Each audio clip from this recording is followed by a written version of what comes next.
Now, malpractice insurance, and I've got PowerPoint somewhere on malpractice insurance, but I'll just walk you through it and then you'll read it later in the PowerPoint.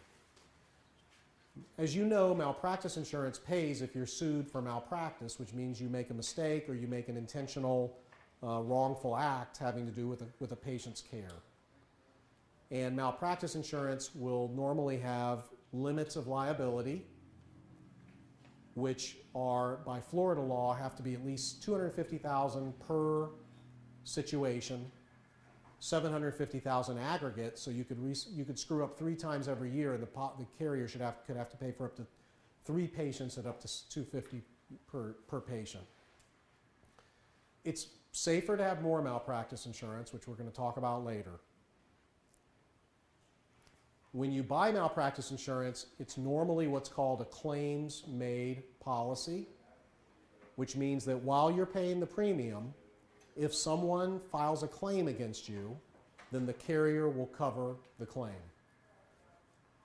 The first year premium is very low. It's called a step rate premium, because think about it, the first year you practice, there's not much of a past, your chances of being sued are really low. The second year, your chances are higher, the third year a little higher, the fourth year a little higher, and at the 5th year you hit what we call the mature rate. So if you strike out on your own or you're going to work for a group, I want you to remember that your malpractice insurance is very inexpensive. The first year, second year, even the third year, relatively inexpensive. But when you leave with a claims-made policy, you have to buy a tail. So the tail policy says, look, if you get sued after you are no longer with this insurance carrier, we're not going to cover you unless you report the incident before you leave or you buy the tail coverage. So you may have 5 years in and you may be paying $15,000 a year for malpractice insurance, and then you want to quit and go somewhere else. So you say to the carrier, how much does my tail cost? And the rule of thumb is 3 times what you've been paying. So it's $45,000. It's huge. It's a very, very large expense. And in this area of Florida, the most common arrangement is that the employee pays the tail when the employee leaves the practice. So the employer pays a higher salary than she would otherwise pay, but the employee has this tail expense. So you have to take that tail expense very seriously. And when I represent the employee, I'm asking, tell us what a tail is likely to cost based on your present coverage so we can budget for it. Well, after 4 years, it would cost you 60 grand on average. You say, wow, 60 grand. We need to have a smaller non-compete so we can afford to stay in town and pay it off. Or we want the employer to pay for the tail. We want the employer to pay for the tail. Now, what most carriers will do is also provide you with something called retroactive coverage or nose coverage.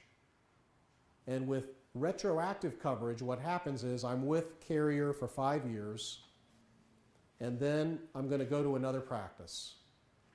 I go to the new carrier, and I say to the new carrier, look, I'm 5 years into a malpractice policy with carrier A. I'd like you to take it over so that you're responsible for any notices I receive for malpractice in my first 5 years, and I will pay you extra premium for that retroactive coverage. So then, instead of starting at a first-year rate with your new job, you're now at the mature rate, at the 5th-year rate. Does that make sense? So that's what most of you will do when you switch from your first job to your second job. If you do, is either your employer of the first job will pay the tail because you made that in the agreement, or you'll have to ask your next employer, or you personally, if you go on your own, to give you retroactive coverage. In order to get the retroactive coverage, the new carrier has to be convinced that you're a good risk and that you've practiced clean medicine but they'll pretty much know that if you haven't been sued your first 5 years, and most doctors are not sued their first 5 years. So that's the basics on the malpractice insurance. Now, there's another type of coverage besides claims made where the carrier will cover anything that happens even in the future. So you work 5 years, but the rates are higher, the rates are much higher on those types of policies. So all of that has to be considered when you are negotiating with your employer on the malpractice insurance.